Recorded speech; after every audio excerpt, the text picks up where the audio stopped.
ఒక్కసారిగా లెక్కలు తారుమారయ్యాయి అని చెప్తుంది. అంటే వీటి ప్రభావం ఎంతవరకు ఉంటుంది? ఎంత సర్వే ఎంతమంది చేశారని చెప్పారు వీళ్ళు మొత్తం శాంపిల్స్ వీళ్ళ దగ్గర దాదాపుగా 2000 చిల్లర ఎంతో చెప్పారు సార్ వీళ్ళు. మొత్తం 2 లక్షల్లోనే 2 లక్షలు అనుకుంటా, లక్షల్లోనే పెడతారు వీళ్ళు. వాస్తవంగా వీళ్ళు ఒక్కళ్ళు కూడా పోరు అక్కడికి.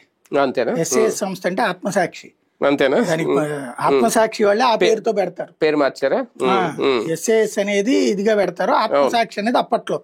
తర్వాత అది దెబ్బతిన్నాక ఎస్ఏఎస్ అని పేరు పెట్టారు, దాంతోనే నడుస్తుంటది వీళ్ళది.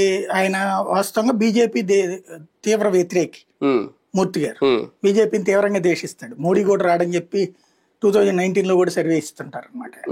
అట్లాగే ఉత్తరప్రదేశ్ లాంట్లో ఓడిపోతుంది, ములాయం సింగ్ కొడుకు అఖిలేష్ యాదవ్ గెలవబోతున్నాడు భారీ మెజార్టీతో అన్నటువంటి సర్వేలు ఇచ్చుకొచ్చారు. వరుసనే అనేకం ఫెయిల్ అయ్యారు.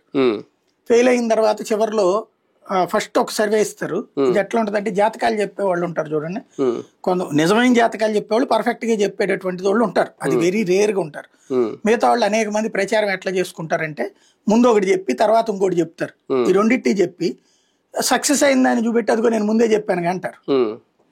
ఇప్పుడు అట్లాగే ఇప్పుడు రేపు గెలిచింది అనుకోండి, ఫస్ట్ సర్వే చూపెడతారు, మేము చెప్పాం ముందే గెలుస్తుంది అనేది. ఓడింది అనుకోండి, ఇదిగో మేము చెప్పాం ఆ తర్వాత నాకు టైట్ అయ్యింది అని చెప్తారు అనమాట. వీళ్ళు అసలు ఒక శాంపుల్ తీయాలంటే వాళ్ళ రోజున 100 రూపాయలు మినిమం, మాక్సిమం 200 రూపాయలు అవుతుంది పర్ఫెక్ట్ శాంపుల్ కావాలండి.